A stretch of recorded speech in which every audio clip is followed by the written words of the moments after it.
فیصلہ خدائے علام الغیوب پر چھوڑ دیا کہ اللہ ان دونوں میں سے جو تجھے پسند ہو وہ دے دے۔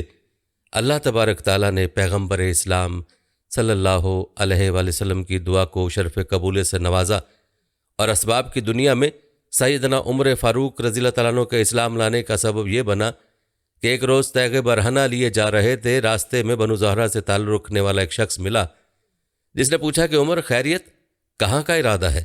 کہنے لگے محمد کو قتل کرنے جا رہا ہوں۔ اس نے نئے دین کا اعلان کر کے مکہ والوں میں تفریق کر دی، کیوں نہ اس قصے کو ہی ختم کر دوں۔ بنو زہرہ سے تعلق رکھنے والے شخص نے کہا کہ عمر اگر تم نے ایسا کیا تو کیا بنو ہاشم و بنو زہرہ تم سے انتقام نہیں لیں گے؟ کہنے لگے لگتا ہے کہ تم بھی اس نئے دین میں شامل ہو چکے ہو۔ انہوں نے کہا کہ پھر پہلے اپنے گھر کی خبر تو لو، تمہاری بہنوں بہنوئی مسلمان ہو چکے ہیں۔ جلال میں نکلنے والا عمر سیدھا بہن کے گھر پہنچتا ہے، یہاں سیدنا خباب بن الارت رضی اللہ تعالیٰ عنہ ان کے بہنوئی و بہن کو سورہ طٰہٰ پڑھا رہے تھے۔ باہر سے آواز سنی اور دروازے پر دستک دی۔ اندر سے پوچھا گیا کون؟ عمر۔ نام سنتے ہی سیدنا خباب رضی اللہ تعالیٰ عنہ چھپ گئے۔ عمر نے آتے ہی پوچھا تم لوگ کیا پڑھ رہے تھے؟ انہوں نے بات ٹالتے ہوئے کہا کہ ہم آپس میں باتیں کر رہے تھے۔ کہنے لگے میں نے سنا ہے تم نئے دین میں شامل ہو گئے ہو۔ بہنوئی نے کہا کہ عمر وہ دین تیرے دین سے بہتر ہے، تو جس دین پر ہے یہ گمراہ راستہ ہے۔ بس سننا تھا کہ بہنوئی کو دے مارا زمین پر۔ بہن چھڑانے آئی تو اتنی زور سے اس کے چہرے پر تماچا رسید کیا کہ ان کے چہرے سے خون نکل آیا۔ بہن کے چہرے پہ خون دیکھ کر غصہ ٹھنڈا ہوا اور بہنوئی کو چھوڑ کر الگ ہو بیٹھے اور کہنے لگے کہ اچھا لاؤ دکھاؤ تم لوگ کیا پڑھ رہے تھے۔ بہن نے کہا کہ تم ابھی اس کلام کے آداب سے ناواقف ہو، اس کلام مقدس کے آداب ہیں، پہلے تم وضو کرو پھر دکھاؤں گی۔ انہوں نے وضو کیا اور سورہ طٰہٰ پڑھنی شروع کی۔ یہ پڑھتے جا رہے تھے اور کلام الہی کی تاثیر قلب کو متاثر کیے جا رہی تھی۔ خباب بن ارت رضی اللہ تعالیٰ نے منظر دیکھ کر باہر نکل آئے اور کہنے لگے عمر کل رات نبی کریم صلی اللہ علیہ وآلہ وسلم نے بارگاہ خداوندی میں دعا کی تھی کہ اے اللہ عمر بن ہشام یا عمر بن خطاب میں سے کسی کو اسلام کی عزت کا ذریعہ بنا، یا ان میں سے کسی ایک کے ذریعے اسلام کی تائید فرما۔ اے عمر میرے دل نے گواہی دی تھی کہ دعائے پیغمبر صلی اللہ علیہ وآلہ وسلم عمر بن خطاب کے حق میں پوری ہوگی۔ سیدنا خباب بن ارت رضی اللہ تعالیٰ عنہ سے سیدنا عمر رضی اللہ تعالیٰ عنہ کہنے لگے کہ اچھا تو مجھے بتاؤ محمد صلی اللہ علیہ وآلہ وسلم کہاں ہے، میں ان سے ملنا چاہتا ہوں۔ انہوں نے بتایا کہ صفا پہاڑی پر واقع ارکم رضی اللہ تعالیٰ عنہ کے مکان میں قیام پذیر ہیں۔ سیدنا عمر رضی اللہ تعالیٰ عنہ چل پڑے۔ درے پر مقیم صحابہ کرام رضی اللہ عنہم نے جب دیکھا کہ عمر آ رہا ہے اور ہاتھ میں ننگی تلوار ہے تو گھبرائے ہوئے حضرت صلی اللہ علیہ وآلہ وسلم کو بتایا۔ وہیں اسد اللہ رسولہ سیدنا حمزہ بن عبد المطلب رضی اللہ تعالیٰ عنہ بھی تھے۔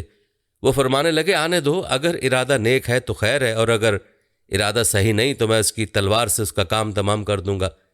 جب سیدنا عمر رضی اللہ تعالیٰ عنہ وہاں پہنچے تو پیغمبر اسلام صلی اللہ علیہ وآلہ وسلم پر نزول وحی جاری تھی۔ چند لمحوں بعد آپ صلی اللہ علیہ وآلہ وسلم نے عمر رضی اللہ تعالیٰ عنہ سے فرمایا اے عمر تم کس چیز کا انتظار کر رہے ہو؟ کیا ابھی وقت نہیں آیا کہ تم اسلام قبول کرو؟ بس یہ سننا تھا کہ فوراً کلمہ شہادت پڑھتے ہوئے دائرہ اسلام میں داخل ہو گئے۔ اصحاب رسول صلی اللہ علیہ وآلہ وسلم نے حضرت عمر رضی اللہ تعالیٰ عنہ کے اسلام لانے کی خوشی میں اس زور سے نعرہ تکبیر بلند کیا کہ صحن کعبہ میں بیٹھے ہوئے کفار و مشرکین نے بھی سنا، اور اس نعرے کی آواز سے وادی مکہ گونج اٹھی۔ پھر نبی صلی اللہ علیہ وآلہ وسلم نے سیدنا عمر رضی اللہ تعالیٰ عنہ کے سینہ مبارک پر دست اقدس رکھا اور دعا فرمائی کہ یا اللہ اس کے سینے میں جو کچھ میل کچیل ہو وہ دور کر دے، اور اس کے بدلے ایمان سے اس کا سینہ بھر دے۔ قبول اسلام کے وقت بعض مورخین کے نزدیک آپ کی عمر 30 سال تھی اور بعض کہتے ہیں کہ عمر 26 سال تھی۔ مصر کے ایک بہت بڑے عالم مفسر قرآن نے عجیب جملہ کہا کہ حقیقت یہ ہے کہ عمر رضی اللہ تعالیٰ عنہ اسی گھڑی پیدا ہوئے اور یہیں سے ان کی تاریخی زندگی کا آغاز ہوا۔ مفسر قرآن سیدنا عبداللہ بن عباس رضی اللہ عنہما فرماتے ہیں کہ حضور سرور کائنات صلی اللہ علیہ وآلہ وسلم نے فرمایا کہ جبرائیل علیہ السلام میرے پاس آئے اور کہا کہ آسمان والے عمر کے قبول اسلام پر خوشیاں منا رہے ہیں۔ چند ہی لمحوں بعد سیدنا عمر رضی اللہ تعالیٰ عنہ نے فرمایا کہ اے اللہ کے نبی کیا ہم حق پر نہیں ہیں؟ آپ صلی اللہ علیہ وآلہ وسلم نے اسبات میں جواب دیا تو فرمانے لگے کہ پھر چھپ چھپ کر عبادت کیوں کریں، چلیں خانہ کعبہ میں چل کر عبادت کرتے ہیں، میں قربان جاؤں اپنے آقا و مولا صلی اللہ علیہ وآلہ وسلم پر کہ انہوں نے ایسے ہی عمر رضی اللہ تعالیٰ عنہ کو نہیں مانگا تھا، بلکہ دور نگاہ نبوت دیکھ رہی تھی کہ اسلام کو عزت و شوکت عمر رضی اللہ تعالیٰ عنہ کے آنے سے ہی نصیب ہوگی۔ حضور اکرم صلی اللہ علیہ وآلہ وسلم نے صحابہ کرام رضی اللہ عنہم کو 2 صفوں میں تقسیم کیا۔ ایک صف کے آگے سیدنا حمزہ رضی اللہ تعالیٰ عنہ چل رہے تھے اور دوسری صف کے آگے مراد رسول صلی اللہ علیہ وآلہ وسلم کے لیے عطا خداوندی یعنی سیدنا عمر فاروق رضی اللہ تعالیٰ عنہ چل رہے تھے۔ مسلمان جب خانہ کعبہ میں داخل ہوئے تو کفار مکہ نے دیکھا، نظر پڑی حمزہ رضی اللہ تعالیٰ عنہ پر اور عمر رضی اللہ تعالیٰ عنہ پر تو بڑے غمگین ہوئے، لیکن کس میں جرت تھی کہ کوئی بولتا۔ اس دن سے مسلمانوں کے لیے تبلیغ دین میں آسانی پیدا ہوئی، اور یہی وہ دن تھا جب اللہ کے نبی پاک صلی اللہ علیہ وآلہ وسلم نے فرمایا تھا کہ اللہ تعالیٰ نے سچ کو عمر رضی اللہ تعالیٰ عنہ کے قلب و لسان پر جاری کر دیا اور وہ فاروق ہے۔ اللہ تعالیٰ نے اس کے ذریعے حق و باطل میں فرق کر دیا ہے۔ اس طرح حضرت صہیب بن سنان رضی اللہ تعالیٰ عنہ فرماتے ہیں کہ جب عمر رضی اللہ تعالیٰ عنہ نے اسلام قبول کیا تو اسلام کو غلبہ نصیب ہوا اور ہم کھلے بندوں اسلام کی دعوت دینے لگے، اور ہم حلقہ بنا کر بیت اللہ میں بیٹھتے تھے۔ ہم بیت اللہ کا طواف کرنے لگے اور اب ہم پر کوئی زیادتی کرتا تو ہم اس سے بدلہ لیتے تھے۔ کچھ اسی قسم کے تاثرات وقیع الامت سیدنا عبداللہ بن مسعود رضی اللہ تعالیٰ عنہ کی بھی ہیں۔ وہ فرماتے ہیں کہ عمر رضی اللہ تعالیٰ عنہ کا اسلام قبول کرنا ہماری کھلی فتح تھی، اور عمر رضی اللہ تعالیٰ عنہ کا ہجرت کرنا ہمارے لیے اللہ تعالیٰ کی نصرت خاص تھی، اور آپ رضی اللہ تعالیٰ عنہ کی خلافت تو ہمارے لیے سراپا رحمت تھی۔ میں نے وہ دن بھی دیکھے ہیں جب ہم بیت اللہ کے قریب بھی نماز ادا نہیں کر سکتے تھے، لیکن جب عمر رضی اللہ تعالیٰ عنہ اسلام لائے تو آپ نے کفار سے مقابلہ کیا، یہاں تک کہ ہمیں نماز پڑھنے دینے لگے۔ سیدنا حضرت عمر رضی اللہ تعالیٰ عنہ کی شان رفیعہ میں چند فرامین رسالت مآب صلی اللہ علیہ وآلہ وسلم بھی پیش کرتا ہوں۔ نبی اکرم صلی اللہ علیہ وآلہ وسلم فرماتے ہیں کہ اے ابن خطاب، اس ذات پاک کی قسم جس کے دست قدرت میں میری جان ہے، جس راستے پہ آپ کو چلتا ہوا شیطان پا لیتا ہے اس راستے سے ہٹ جاتا ہے، وہ راستہ چھوڑ کر دوسرا راستہ اختیار کرتا ہے۔ صحیح بخاری میں روایت ہے کہ حضور پاک صلی اللہ علیہ وآلہ وسلم فرماتے ہیں، میں نے حالت خواب میں دودھ پیا یہاں تک کہ میں اس سے سیر ہو گیا اور اس کی سیرابی کے آثار میرے ناخنوں میں نمایاں ہونے لگے۔ پھر میں نے وہ دودھ عمر رضی اللہ تعالیٰ عنہ کو دے دیا۔ اصحاب رسول صلی اللہ علیہ وآلہ وسلم نے پوچھا، یا رسول اللہ، اس خواب کی تعبیر کیا ہے؟ تو آپ صلی اللہ علیہ وآلہ وسلم نے فرمایا، علم۔ اسی طرح امام بخاری نے ایک اور روایت بھی اپنی صحیح میں درج کی ہے کہ سیدنا ابو سعید خدری رضی اللہ تعالیٰ عنہ فرماتے ہیں کہ میں نے رسول اللہ صلی اللہ علیہ وآلہ وسلم کو یہ فرماتے ہوئے سنا کہ میں نیند میں تھا، میں نے لوگوں کو دیکھا کہ میرے سامنے پیش کیے جا رہے ہیں، اور انہوں نے قمیصیں پہنی ہوئی ہیں، کسی کی قمیص سینے تک اور کسی کی اس سے نیچے تک، اور پھر عمر رضی اللہ تعالیٰ عنہ کو پیش کیا گیا۔ انہوں نے ایسی لمبی اور کھلی قمیص پہنی ہوئی تھی کہ وہ زمین پر گھسٹتی جا رہی تھی۔ اصحاب رسول صلی اللہ علیہ وآلہ وسلم نے عرض کیا کہ یا رسول اللہ، اس خواب کی تعبیر کیا ہے؟ نبی کریم صلی اللہ علیہ وآلہ وسلم نے فرمایا، دین۔ اسی طرح بڑی ہی مشہور و معروف حدیث نبوی ہے کہ نبی کریم صلی اللہ علیہ وآلہ وسلم نے فرمایا، اگر میرے بعد کوئی نبی ہوتا تو عمر ہوتا، یعنی اگر سلسلہ نبوت جاری رہتا تو سیدنا حضرت عمر رضی اللہ تعالیٰ عنہ بھی منصب نبوت سے سرفراز کیے جاتے۔ ایک حدیث مبارکہ میں ہے کہ رسول مکرم و معظم صلی اللہ علیہ وآلہ وسلم نے فرمایا کہ تم سے پہلے جو گزری ہیں ان میں محدث ہوا کرتے تھے، اور میری امت میں اگر کوئی محدث ہے تو وہ عمر رضی اللہ تعالیٰ عنہ ہیں۔ ایک بار سیدنا عمر رضی اللہ تعالیٰ عنہ شفیع اعظم نبی اکرم صلی اللہ علیہ وآلہ وسلم کی بارگاہ میں حاضر ہوئے اور عمرے کی اجازت طلب کی، تو نبی صلی اللہ علیہ وآلہ وسلم نے فرمایا، اے میرے بھائی، اپنی نیک دعاؤں میں ہمیں بھی شریک کرنا اور بھول نہ جانا۔ ایک دفعہ حضور پرنور صلی اللہ علیہ وآلہ وسلم احد کے پہاڑ پر تشریف لے گئے، ہمراہ ابو بکر، عمر اور عثمان رضی اللہ تعالیٰ عنہ بھی تھے۔ احد کا پہاڑ لرزنے لگا تو حضور انور صلی اللہ علیہ وآلہ وسلم نے اپنا قدم مبارک احد پر مارتے ہوئے فرمایا، اے احد، ٹھہر جا، تجھ پر اس وقت نبی، صدیق اور شہید کے علاوہ اور کوئی نہیں۔ اس کے بعد سیدنا عمر رضی اللہ تعالیٰ عنہ دعا فرمایا کرتے تھے کہ اے اللہ، مجھے اپنی راہ میں شہادت کی موت دینا، اور موت آئے تو تیرے حبیب صلی اللہ علیہ وآلہ وسلم کے شہر میں آئے۔ اسی طرح حضرت عمر رضی اللہ تعالیٰ عنہ کے خادم اسلم بیان کرتے ہیں کہ میں ایک رات عمر رضی اللہ تعالیٰ عنہ کے ساتھ نکلا، چلتے چلتے مدینہ منورہ سے خاصی دور نکل گئے۔ ہمارا مقصد باہر اور دور کی آبادیوں کی دیکھ بھال اور ان کی خبر گیری کرنا تھا۔ اچانک ہماری نظر ایک جلتی ہوئی آگ پر پڑی۔ حضرت عمر رضی اللہ تعالیٰ عنہ نے فرمایا، لگتا ہے کہ کچھ قافلے ہیں، رات اور ٹھنڈک کی وجہ سے آگے نہیں بڑھ سکے، چلو وہاں چلے دیکھیں، شاید انہیں کوئی ضرورت ہو۔ ہم تیز تیز چل کر پہنچے تو کیا دیکھتے ہیں کہ ایک عورت ہے، اس کے ساتھ چند بچے ہیں، آگ پر ایک ہانڈی رکھی ہوئی ہے اور بچے چیخ چیخ کر رو رہے ہیں۔ عمر رضی اللہ تعالیٰ عنہ نے سلام کیا اور کہا کہ کہو کیا حال ہے؟ عورت نے جواب دیا، ٹھنڈک اور رات کی وجہ سے ہم یہیں ٹھہر گئے۔ فرمایا، یہ بچے کیوں رو رہے ہیں؟ جواب دیا، شدت بھوک سے۔ پوچھا، اس ہانڈی میں کیا ہے؟ جواب ملا، صرف پانی ہے، بہلانے اور چپ کرانے کے لیے رکھ دیا تاکہ سو جائیں۔ خدا عمر رضی اللہ تعالیٰ عنہ کو سمجھ دے، اور وہ حضرت عمر رضی اللہ تعالیٰ عنہ کو کوسنے اور بد دعا دینے لگی۔ حضرت عمر رضی اللہ تعالیٰ عنہ نے کہا، خدا تیرا بھلا کرے، بھلا عمر کو کیا معلوم کہ تم کس حال میں ہو؟ عورت نے بڑی روبدار آواز اور غصے سے کہا کہ ہمارا خلیفہ ہے اور ہمارے حال سے غافل و لاپرواہ ہیں۔ اسلم کہتے ہیں کہ امیر المومنین رضی اللہ تعالیٰ عنہ نے مجھ سے مخاطب ہو کر فرمایا، چلو چلیں۔ ہم انتہائی تیز رفتار سے واپس ہوئے اور آٹے کے گودام میں سے آٹے کی ایک بوری نکالی، گھی کا ایک پیپا لیا اور مجھ سے کہا، میری پیٹھ پر لاد دو۔ میں نے کہا کہ امیر المومنین، یہ کام میرا ہے، میں لے چلتا ہوں۔ فرمایا، خدا تمہارا بھلا کرے، کیا تم قیامت کے روز میرا بوجھ اٹھاؤ گے؟ یہ خلیفہ دوم رضی اللہ تعالیٰ عنہ جن کے نام سے روم و فارس کی سلطنتیں لرز اٹھتی ہیں، دیکھیے وہ اپنی پیٹھ پر آٹے کی بوری اور گھی کا پیپا لادے ہوئے اس پردیسی عورت کے بچوں کے خیمے میں پہنچے۔ بوری رکھ کر تھوڑا سا آٹا نکالا، عورت سے کہا کہ میں ابھی کھانا تیار کیے دیتا ہوں۔ اسی ہانڈی کے نیچے آگ پھونک پھونک کر جلانا شروع کی۔ اسلم کہتے ہیں کہ امیر المومنین کی داڑھی بڑی اور گھنی تھی، میں دیکھ رہا تھا کہ دھواں داڑھی کے اندر سے نکل کر فضا میں گم ہو جاتا ہے۔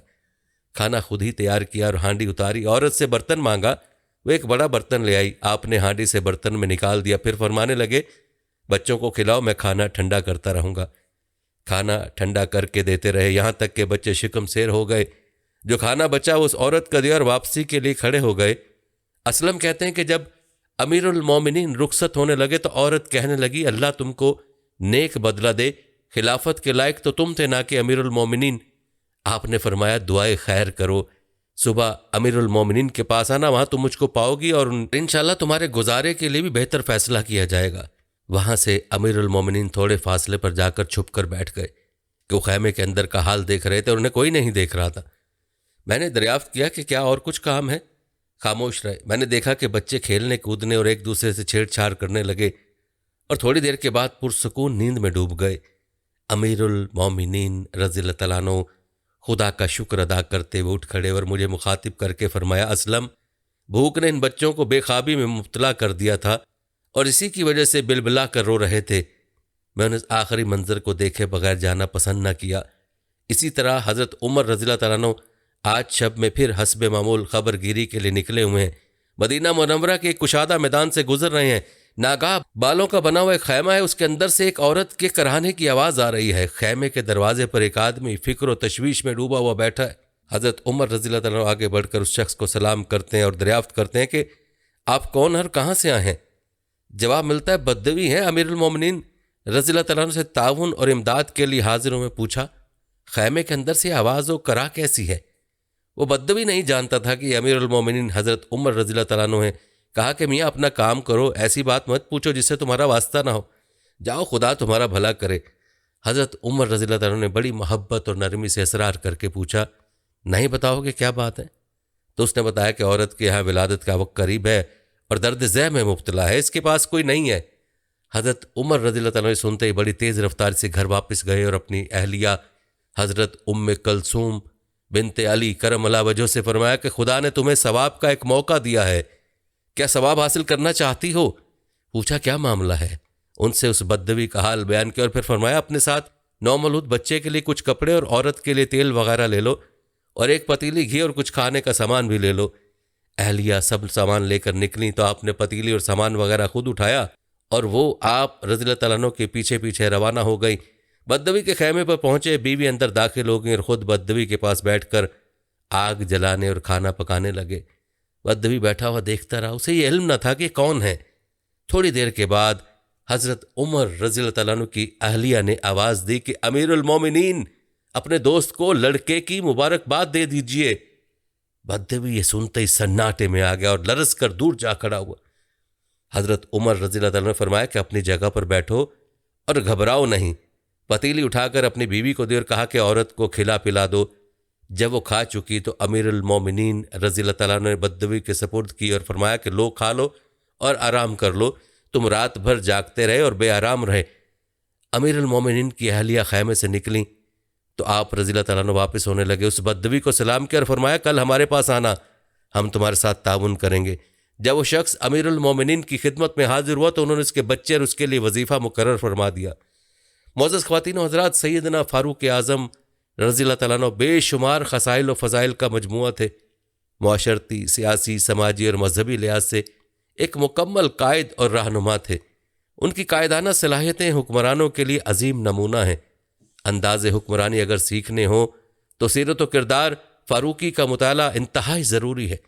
آج کے دور میں حکمرانوں کو جو سخت اضطراب و افتراق اور انتشار کے دور میں زمام حکومت سنبھالے ہوئے اگر چاہتے ہیں کہ کچھ دیر چین سے حکومت کر لے تو انہیں حضرت سیدنا فاروق اعظم کے آئین جہانداری کو مشعل راہ بنانا ہوگا۔ دوستو، خلیفہ ثانی سیدنا عمر ابن خطاب رضی اللہ تعالیٰ عنہ کے عہد خلافت میں ایک شخص نے سیدنا عمر ابن خطاب رضی اللہ تعالیٰ عنہ سے شکایت کی کہ امیر المومنین گورنر مصر حضرت عمر بن عاص کے بیٹے محمد بن عمر نے میری پشت پر 8 کوڑے مارے اور کہتا ہے کہ میں گورنر کا بیٹا ہوں۔ خلیفہ دوم نے حکم فرمایا کہ محمد بن عمر کو گرفتار کر کے لایا جائے اور عمر بن عاص کو بھی پیش ہونے کا حکم دیا۔ جب محمد بن عمر رضی اللہ تعالیٰ عنہ کو گرفتار کر کے لایا گیا تو حضرت عمر رضی اللہ تعالیٰ عنہ نے اس آدمی سے کہا کہ گورنر کے بیٹے محمد بن عمر کی پشت پر 8 کوڑے مارو۔ اس متاثرہ شخص نے گورنر کے بیٹے کی پشت پر کوڑے مارے تو حضرت عمر بن خطاب نے اس آدمی سے کہا کہ اب عمر بن عاص کی پشت پر بھی 1 کوڑا مارو تاکہ اسے پتہ چلے کہ اس کا بیٹا کیا کرتا ہے۔ اس پر اس آدمی نے کہا کہ اے امیر المومنین، عمر بن عاص نے تو مجھے کوئی کوڑا نہیں مارا، لہٰذا میں انہیں معاف کرتا ہوں۔ اس کے بعد خلیفہ دوم عوام کے جم غفیر کے سامنے گورنر مصر حضرت عمر بن عاص رضی اللہ تعالیٰ عنہ سے مخاطب ہوئے اور فرمایا اے عمر بن عاص، تمہیں کیا ہو گیا؟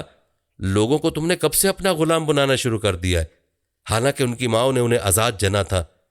ایک جرمنی کی پارسی لڑکی اس واقعے کی وجہ سے حضرت عمر بن خطاب رضی اللہ تعالیٰ عنہ سے اس قدر متاثر ہوئی کہ اس نے سیرت سیدنا عمر رضی اللہ تعالیٰ عنہ پر 7000 انگریزی کی کتب جمع کی اور ایک انٹرنیشنل لائبریری بنائی۔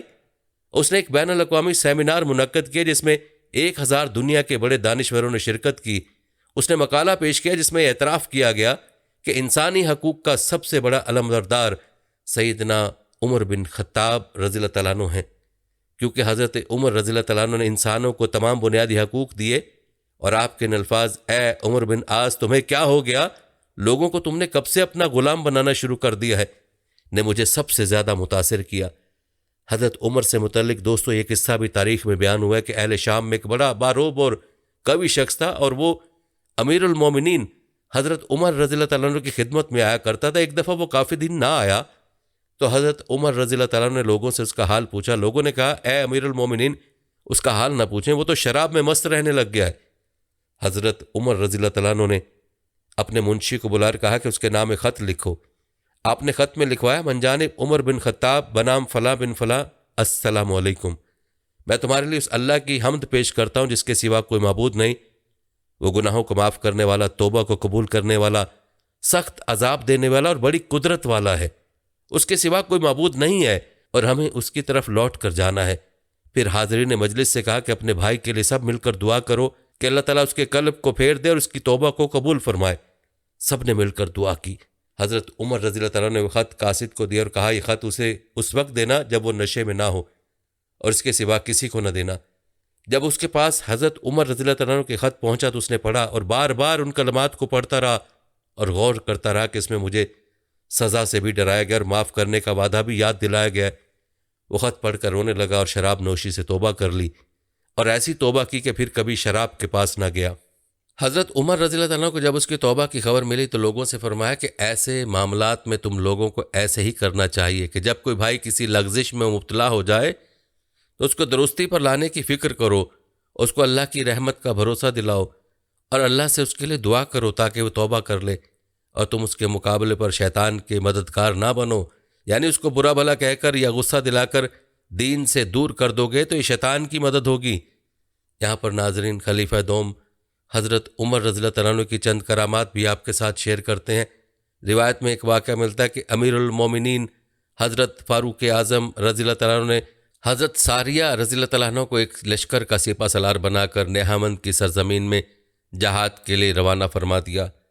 آپ رضی اللہ تعالیٰ عنہ جہاد میں مصروف تھے کہ ایک دن حضرت عمر رضی اللہ تعالیٰ عنہ نے مسجد نبوی کے ممبر پر خطبہ پڑھتے ہوئے ناگہاں یہ ارشاد فرمایا، یا ساریۃ الجبل، یعنی اے ساریہ پہاڑ کی طرف اپنی پیٹھ کر لو۔ حاضرین مسجد حیران رہ گئے کہ حضرت ساریہ رضی اللہ تعالیٰ عنہ تو مدینہ منورہ سے سینکڑوں میل کی دوری پر سرزمین نہامند میں مصروف جہاد ہیں، آج امیر المومنین نے انہیں کیوں کر اور کیسے پکارا؟ یہ عقد اس وقت کھلا جب نہامند سے جب حضرت ساریہ رضی اللہ تعالیٰ عنہ کا قاصد آیا، اس نے خبر دی کہ میدان جنگ میں جو کفار سے مقابلہ ہوا تو ہم کو شکست ہونے لگی۔ اتنے میں ناگہاں ایک چیخنے والے کی آواز آئی جو چلا چلا کر یہ کہہ رہا تھا، یا ساریۃ الجبل، کہ اے ساریہ رضی اللہ تعالیٰ عنہ تم پہاڑ کی طرف اپنی پیٹھ کر لو۔ حضرت ساریہ رضی اللہ تعالیٰ عنہ نے فرمایا کہ یہ تو امیر المومنین حضرت فاروق اعظم رضی اللہ تعالیٰ عنہ کی آواز ہے۔ یہ کہا اور فوراً ہی انہوں نے اپنے لشکر کو پہاڑ کی طرف پشت کر کے صف بندی کا حکم دیا۔ اس کے بعد جو ہمارے لشکر کی کفار سے ٹکر ہوئی تو ایک دم اچانک جنگ کا پانسا ہی پلٹ گیا، اور دم زدن میں اسلامی لشکر نے کفار کی فوجوں کو رون ڈالا، اور عساکر اسلامیہ کے قاہرانہ حملوں کی تاب نہ لا کر کفار کا لشکر میدان جنگ چھوڑ کر بھاگ نکلا، اور افواج اسلام نے فتح مبین کا پرچم لہرا دیا۔ دوسری کرامت امیر المومنین کے خط کی ہے۔ واقعہ یوں ہے کہ امیر المومنین حضرت عمر رضی اللہ تعالیٰ عنہ کے دور خلافت میں ایک مرتبہ مصر کا دریائے نیل خشک ہو گیا۔ مصری باشندوں نے مصر کے گورنر عمرو بن عاص رضی اللہ تعالیٰ عنہ سے فریاد کی اور کہا کہ مصر کی تمام تر پیداوار کا دار و مدار اسی دریائے نیل کے پانی پر ہے۔ اے امیر، اب تک ہمارا یہ دستور رہا ہے کہ جب کبھی بھی یہ دریا سوکھ جاتا تھا تو ہم لوگ ایک خوبصورت کنواری لڑکی کو اس دریا میں زندہ دفن کر کے دریا کی بھیٹ چڑھایا کرتے تھے۔ اس عمل کے نتیجے میں دریا جاری ہو جایا کرتا تھا۔ اب ہم کیا کریں؟ گورنر نے جواب دیا کہ ارحم الراحمین اور رحمت للعالمین کا رحمت بھرا دین اسلام ہرگز کبھی بھی اس بے رحمی اور ظالمانہ فعل کی اجازت نہیں دے سکتا، لہذا تم لوگ انتظار کرو، میں دربار خلافت میں خط لکھ کر دریافت کرتا ہوں، وہاں سے جو حکم ملے گا ہم اس پر عمل کریں گے۔ چنانچہ قاصد گورنر کا خط لے کر مدینہ منورہ دربار خلافت میں حاضر ہوا۔ امیر المومنین نے گورنر کا خط پڑھ کر دریا نیل کے نام ایک خط تحریر فرمایا جس کا مضمون یہ تھا، اے دریائے نیل، اگر تو خود بخود جاری ہوا کرتا تھا تو ہم کو تیری کوئی ضرورت نہیں، اور اگر تو اللہ تعالیٰ کے حکم سے جاری ہوتا تھا تو پھر اللہ تعالیٰ کے حکم سے اب بھی پہلے کی طرح جاری ہو جا۔ امیر المومنین رضی اللہ تعالیٰ عنہ نے اس خط کو قاصد کے حوالے فرمایا اور حکم دیا کہ میرے اس خط کو دریائے نیل میں دفن کر دیا جائے۔ چنانچہ آپ کے فرمان کے مطابق گورنر مصر نے اس خط کو دریائے نیل کے خشک ریت میں دفن کر دیا۔ اللہ تعالیٰ کی شان کہ جیسے ہی امیر المومنین رضی اللہ تعالیٰ عنہ کا خط دریا میں دفن کیا گیا، فوراً ہی دریا جاری ہو گیا اور اس کے بعد پھر کبھی خشک نہیں ہوا۔ تیسری کرامت چادر دیکھ کر آگ بجھنے کی ہے۔ واقعہ یوں ہے کہ آپ رضی اللہ تعالیٰ عنہ کی خلافت کے دور میں ایک مرتبہ ناگہاں ایک پہاڑ کے غار سے ایک بہت ہی خطرناک آگ نمودار ہوئی جس نے آس پاس کی تمام چیزوں کو جلا کر راکھ کا ڈھیر بنا دیا۔ جب لوگوں نے دربار خلافت میں فریاد کی تو امیر المومنین نے حضرت تمیم داری رضی اللہ تعالیٰ عنہ کو اپنی چادر مبارک عطا فرمائی اور ارشاد فرمایا کہ تم میری چادر لے کر آگ کے پاس چلے جاؤ۔ چنانچہ حضرت تمیم داری رضی اللہ تعالیٰ عنہ اس مقدس چادر کو لے کر روانہ ہو گئے، اور جیسے ہی آگ کے قریب پہنچے تو دیکھنے والوں نے عجیب منظر دیکھا کہ یکا یک وہ آگ بجھنے اور پیچھے ہٹنے لگی، یہاں تک کہ وہ غار کے اندر چلی گئی، اور جب یہ چادر لے کر غار کے اندر داخل ہو گئے تو آگ بالکل ہی بجھ گئی اور پھر کبھی بھی ظاہر نہیں ہوئی۔ چوتھی کرامت امیر المومنین کی حفاظت کے لیے دو غیبی شعر نمودار ہونے کی ہے۔ واقعہ اس طرح کہ بادشاہ روم کا بھیجا ہوا ایک اجمی کافر حضرت امیر المومنین کے قتل کے ناپاک ارادے سے مدینہ منورہ آیا اور لوگوں سے حضرت عمر رضی اللہ تعالیٰ عنہ کا پتہ پوچھا۔ لوگوں نے بتایا کہ دوپہر کو کھجور کے باغوں میں شہر سے کچھ دور کیلولہ فرماتے ہوئے تم کو ملیں گے۔ یہ اجمی کافر ڈھونڈتے ڈھونڈتے آپ کے پاس پہنچ گیا تو دیکھا کہ آپ اپنا چمڑے کا درہ اپنے سر کے نیچے رکھ کر زمین پر گہری نیند سو رہے ہیں۔